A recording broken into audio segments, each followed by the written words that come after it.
Fala pessoal, tudo bem? Professor Douglas aqui e hoje a gente vai resolver o exercício 44 da UniOeste, que foi cobrado agora na prova de 2021, falando sobre polinômios. Vamos dar uma olhada então? Seja A pertencente a Z um número inteiro com A diferente de zero e considere o polinômio p de x igual a ax ao cubo mais a menos 1 menos a ao quadrado vezes x ao quadrado mais x mais a. É correto afirmar que p de x possui apenas duas raízes reais, p de x possui três raízes reais dadas em função de a ao quadrado, a ao cubo são as três raízes de p de x possui uma raiz que não depende de a, as três raízes de p de x são sempre distintas, independente do valor de a. Pessoal, então veja bem, para a gente falar sobre polinômios é interessante ressaltar algumas coisas. Todo polinômio de grau 3 possui três raízes. Sim, três raízes. Não três raízes reais, mas sim três raízes. Essas raízes elas podem ser reais ou elas podem ser complexas. Quando o grau do nosso polinômio é ímpar, a gente tem uma garantia, que sempre uma raiz é real, pelo menos uma raiz vai ser real. As outras duas podem ser complexas, tá certo? Então, quando ele fala lá na letra A, p de x possui apenas duas raízes reais, a gente tem que tomar um pouquinho de cuidado com isso aqui. Por que esse item a gente já consegue descartar ele de cara? Porque se ele tiver uma raiz complexa, ele tem que ter obrigatoriamente mais uma raiz complexa, tá? Então ele precisa ter aí duas raízes complexas. Se ele possui uma raiz complexa, tá? Vou colocar assim. Então, uma delas é z e a outra delas obrigatoriamente é o z conjugado, tá? É o conjugado do número z. Então, esse item aqui a gente já poderia cancelar ele. Depois, no item B, p de x possui três raízes reais, todas dadas em função de a. Esse item a gente ainda não consegue afirmar muita coisa. A ao quadrado e a ao cubo são as três raízes de p de x. Esse aí até daria para a gente testar ele, né? Mas por enquanto eu vou deixar ele de ladinho. Depois, p de x possui uma raiz que não depende de a. As três raízes de p de x são sempre distintas, independente do valor de a. Sempre que eu vou fazer raízes de p de x, para quem não sabe, você encontrar as raízes é você pegar o p de x e igualar ele a zero. Ou seja, é a gente pegar o polinômio ax ao cubo mais a menos 1 menos a ao quadrado vezes x ao quadrado mais x igual a mais a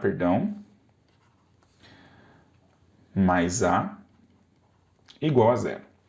Bom, eu sempre dou uma dica para os meus alunos: teste sempre x igual a 1 e x igual a menos 1. Esse é um truque muito utilizado nas provas de vestibulares. Então faça o teste para x igual a 1 e para x igual a menos 1 para ver se o 1 ou o menos 1 é raiz. E aqui eu já vou deixar para vocês a seguinte expressão: o menos 1 é raiz. Esses podem estar pensando assim: ah, mas como você sabe que é raiz? Eu testei, só fiz o teste. No lugar do x, eu substituí menos 1 e deu zero. Pronto, encontrei uma raiz. Então sempre usem esse artifício, sempre usem esse argumento para tentar, não custa nada tentar quando a gente fala de polinômios aí. Bom, visto que menos 1 é raiz, isso já traz para nós algumas informações importantes. Então, quando ele fala lá no item C que a ao quadrado e a ao cubo são as três raízes de p de x, mas ele está falando que a é qualquer número inteiro, então esse item já cai por terra. Por quê que ele não dá certo? Porque menos 1 não depende do valor de a. Então aqui já foge, tá? Vamos ver aqui, vamos continuar.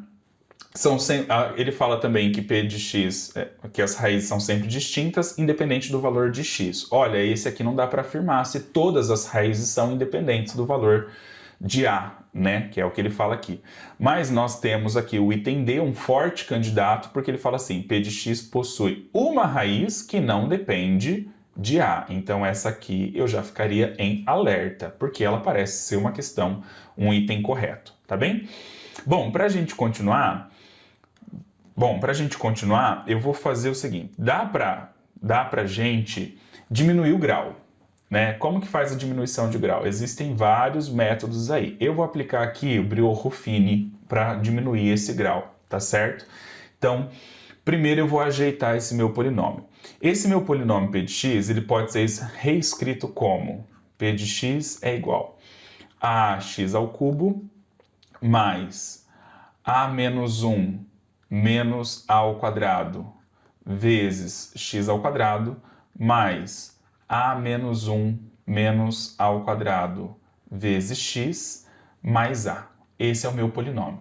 Se eu aplicar Briones-Ruffini, a gente pega ali os números que estão junto com x ao cubo, x ao quadrado, x e o termo independente. Como eu tenho a certeza de que menos 1 é raiz, o resultado do Briones-Ruffini vai me dar um polinômio de grau 2, né? Que é aí que eu consigo, depois, pelo teorema das raízes, aplicar outros métodos. Então, vamos lá, ó. Nós temos aqui, por Briones-Ruffini, menos 1, vou colocar ele aqui, e vou colocar os coeficientes. Então, aqui vai ficar a menos 1 menos a ao quadrado, a menos 1 menos a ao quadrado, mais a. Ok? Bom, continuando, como que a gente faz lá o método de Briones-Ruffini? A gente abaixa o primeiro e depois vai fazendo as multiplicações. Então, abaixo o primeiro, a vezes menos 1 menos a. Então, menos a com a cancela, me sobra menos 1 menos a ao quadrado. Agora eu pego esse resultado que me sobrou e multiplico por menos 1. Vai ficar o quê? Vai ficar mais 1 mais a ao quadrado. Então, quando eu faço a soma desses termos, me sobra a. A vezes menos 1 menos a, resto zero. Certo? Então, esses três elementos que estão aqui são os coeficientes do polinômio de grau 2. Por que de grau 2? Porque quando eu faço o Briones-Ruffini, eu diminuo um grau dele, né? Eu faço isso sempre com uma raiz para diminuir um grau. Então, o polinômio que eu encontro aqui é a vezes x ao quadrado mais menos 1 menos a ao quadrado x mais a. Esse é o meu polinômio que eu encontrei de grau 2. Vou chamar ele de P2 de x. Ok? Agora eu preciso determinar as raízes desse polinômio, tá? Para eu determinar as raízes desse polinômio, eu posso aplicar aqui o método de Bhaskara. Vou calcular o delta primeiro. Eu fiz o cálculo do delta e quando você faz lá o cálculo do delta, ele vai ficar assim, menos 1 menos a ao quadrado, menos 4 vezes a vezes a. Então, esse delta, se eu desenvolver ele vai ficar assim. Deixa eu pegar aqui. 1 mais 2a ao quadrado mais a quarta menos 4 ao quadrado. Isso vai me resultar que delta é igual a 1 menos 2a ao quadrado mais a quarta. Isso é conhecido como uma equação biquadrada, tá? Porque nós temos ali o termo independente, nós temos o termo de grau 2 e nós temos o termo de grau 4, certo? Isso também pode ser visto como um produto notável. Se eu faço a racionalização, eu teria aqui 1 menos a ao quadrado. Esse é meu delta. O que nós sabemos sobre o delta? Nós sabemos sobre o delta o seguinte, que se esse delta for maior do que zero, ele vai ter aí duas raízes distintas. Se ele for igual a zero, ele vai ter duas raízes iguais, tá? Bom, e aí todo o processo de cálculo eu poderia estar fazendo. Acontece, galera, que aqui ele me diz uma coisa muito importante que a gente não está prestando muita atenção. Para eu determinar essas raízes do polinômio P2 de x, eu vou depender do a. O a, ele é um fator que vai interferir nas minhas raízes, certo? Ou seja, as próximas duas raízes que eu for encontrar, sejam elas reais ou sejam elas complexas, isso não importa, ela vai depender de a, certo? Eu estou encontrando tudo em função de a, dependendo dos valores de a. Então, o item 3, as três raízes p de x são sempre distintas, independente do valor de a. Esse item e, ele é falso, porque eu consigo enxergar que as raízes desse polinômio P2 de x que eu chamei, depende de a. Então, esse item aqui, ele é falso também. Eu consigo anular ele.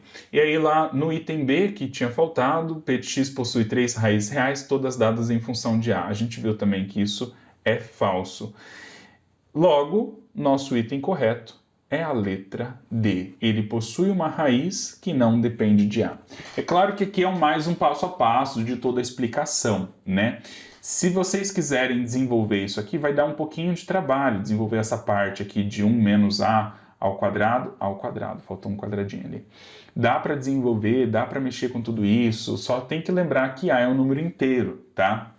Ou seja, esse a nunca vai ser uma fração, sempre vai ser um número inteiro, e daí dá para manipular, dá para encontrar essas raízes. Mas é um trabalho desnecessário, visto que ali, antes de chegar nesse polinômio P2 de x, a gente já conseguia ter uma noção que dava ali para nós a letra D, tá bom? É isso aí, galera. Espero que vocês tenham gostado. Não esqueça de seguir o nosso canal, @faz-sentido-matemática lá no Instagram. Segue a gente aqui também no YouTube. Tá com dúvida em outra questão? Manda nos comentários. Essa questão aqui eu fiz porque mandaram nos comentários da questão 43 da prova da UniOeste. E precisando de mim, me manda mensagem lá no Instagram ou aqui nos comentários que eu vou estar de olho para vocês. Tá bem? Um beijo e até a próxima. Tchau!